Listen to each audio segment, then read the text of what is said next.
Hello my dear student, basic to advance biology YouTube চ্যানেলে তোমাদের প্রত্যেককে স্বাগত জানাই। তোমরা যারা ক্লাস 12-এ বায়োলজি বিষয়ে 4 সেমিস্টার পরীক্ষা দিচ্ছ, তোমাদের জন্য এই কয়েকটি কোশ্চেন তোমরা করে যাবে। অবশ্যই এখান থেকে কোশ্চেন তোমরা পাবে।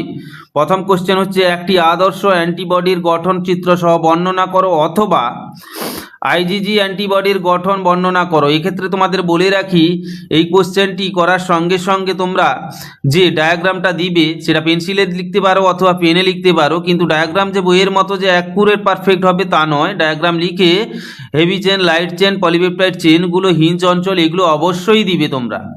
পরের কোশ্চেন এসো যে অ্যান্টিজেন আর অ্যান্টিবডির পার্থক্য লেখো, ভালো করে যাবে।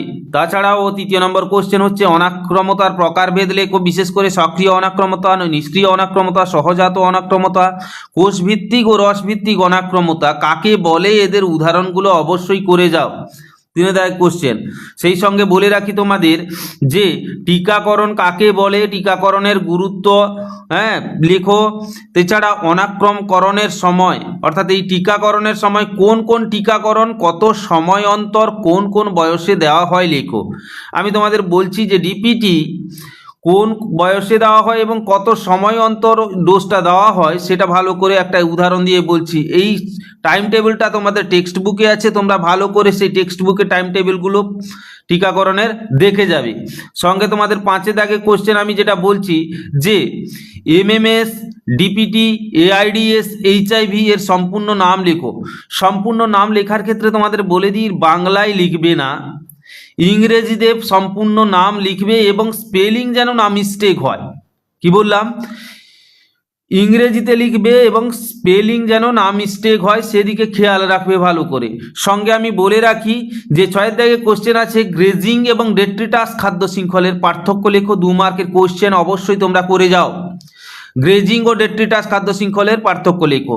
7 দাগে কোশ্চেন হচ্ছে হ্যাবিটাট ও নিজের মধ্যে পার্থক্য লেখো। হ্যাবিটাট ও নিচের মধ্যে পার্থক্য লেখো, 2 মার্কের কোশ্চেন আসবে। এরপর 8 দাগে কোশ্চেন হচ্ছে কি, জিএমও কাকে বলে।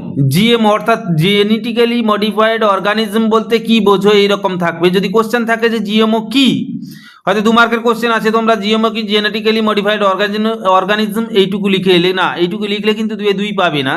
এইটুকু লেখার পর জিএমের একটা উদাহরণ, কি কাজে এটা ব্যবহার করা হয় সেগুলো একটু বিস্তারিতভাবে জাস্ট 2-1 লাইন লিখবে। এটা 2 মার্কের কোশ্চেন আসার সম্ভাবনা আছে। পরে 9 দাগে কোশ্চেন দেখে রাখো, বয়স ভিত্তিক পিরামিডগুলি কি আকৃতির হয় এবং তাদের সম্পর্কে জানো লিখো। বিশেষ করে 3 মার্কের কোশ্চেন এর জন্য খুবই ইম্পর্টেন্ট। বয়স ভিত্তিক পিরামিডগুলি 3 ধরনের হয় এবং তাদের সম্পর্কে 2-1 কথা তোমাদের লিখতে হবে। বুঝতে পারলে? এরপর চলে এসো 10 দাগে কোশ্চেন, ট্রান্সজেনেসিস কাকে বলে। এই ট্রান্সজেনেসিস পদ্ধতির প্রধান ধাপগুলি বা কৌশলগুলি আলোচনা করো। দেখো ট্রান্সজেনেসিস কাকে বলে প্রথমত দিলে, ট্রান্সজেনেসিস পদ্ধতির প্রধান ধাপগুলি বা কৌশলগুলি, জাস্ট টু দ্য পয়েন্ট 3-4টা লাইনের মধ্যে দিবে। 3 মার্কের কোশ্চেন এটা কত মার্কের কোশ্চেন? 3 মার্কের কোশ্চেন। ট্রান্সজেনেসিস পদ্ধতির প্রধান ধাপসমূহ বা কৌশলগুলি আলোচনা করো। সঙ্গে তোমরা লিখে রাখবে যে 11 দাগে কোশ্চেন, যেমন পেনিসিলিন উৎপাদন পদ্ধতি শব্দচিত্রের মাধ্যমে দেখাও। পেনিসিলিন উৎপাদন পদ্ধতি শব্দচিত্রের মাধ্যমে দেখাও, 3 মার্কের কোশ্চেন, তোমরা এর উত্তর অবশ্যই করে যাবে। এরপর আমি 12 দাগে কোশ্চেন আসছি যে অ্যাপ্লিকেশন বেসড কোশ্চেন। তোমাদের বইতে দেখবে জেল ইলেকট্রোফোরেসিস আছে না, জেল ইলেকট্রোফোরেসিসের একটা সুন্দর ডায়াগ্রাম আছে, ট্রে করে দেওয়া আছে। এই ডায়াগ্রাম ভালো করে দেখবে এবং সেখানে লেখাগুলো ভালো করে করবে। এই ডায়াগ্রাম থেকে কি ধরনের কোশ্চেন আসতে পারে সেটা আমি তোমাদের বলছি।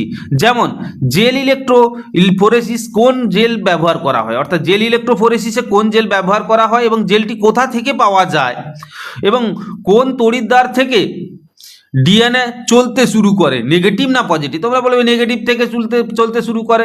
কেন চলতে শুরু করে? যেহেতু ডিএনএ নিজেই নেগেটিভ, তাই নেগেটিভ বিকর্ষণ করবে, অর্থাৎ নেগেটিভ থেকে তারা পজিটিভের দিকে চলতে শুরু করে এবং ছোট খণ্ডগুলি আগে বেরিয়ে যায় এবং বড় খণ্ডগুলি অপেক্ষাকৃত দেরিতে যায়, অর্থাৎ পেছনে থাকে। এরপর আসছি 4 থেকে, যেটা হচ্ছে ছোট ডিএনএ খণ্ড নেগেটিভ তড়িৎদ্বারের দিকে থাকবে না, পজিটিভ তড়িৎদ্বারের দিকে থাকবে কেন। যেহেতু চার্জ এর জন্য এটা হয়। এরপর 5 দাগে যেটা হচ্ছে জেল ইলেকট্রোফোরেসিসের প্রয়োগ লিখো। জেল ইলেকট্রোফোরেসিস কোন কাজে প্রয়োগ করা হয় সেটা ভালো করে লিখবে। তোমাদের বলে রাখি কয়েকটি কোশ্চেন তোমরা যদি করে যাও তাহলে শিওর তোমরা কোশ্চেন পাবে, এর উত্তরগুলো ভালো করে করে যাবে। তাহলে ক্লাসটি দেখার জন্য প্রত্যেককে স্বাগত জানাই এবং আমি তোমাদের জানিয়ে রাখি এই সাজেশনটি তোমাদের বন্ধুদের মধ্যে শেয়ার করো, আর ক্লাসটি ভালো লেগে থাকলে অবশ্যই চ্যানেলটি সাবস্ক্রাইব করো। এই চ্যানেলের ওপর আমি যারা নিট দিচ্ছ তাদের জন্য এক্সপ্রেস নিট বাংলায় ক্লাসটা আমি দিব, তোমরা অবশ্যই চ্যানেলটি সাবস্ক্রাইব করো কেন নোটিফিকেশান প্রথম তোমরা পাবে।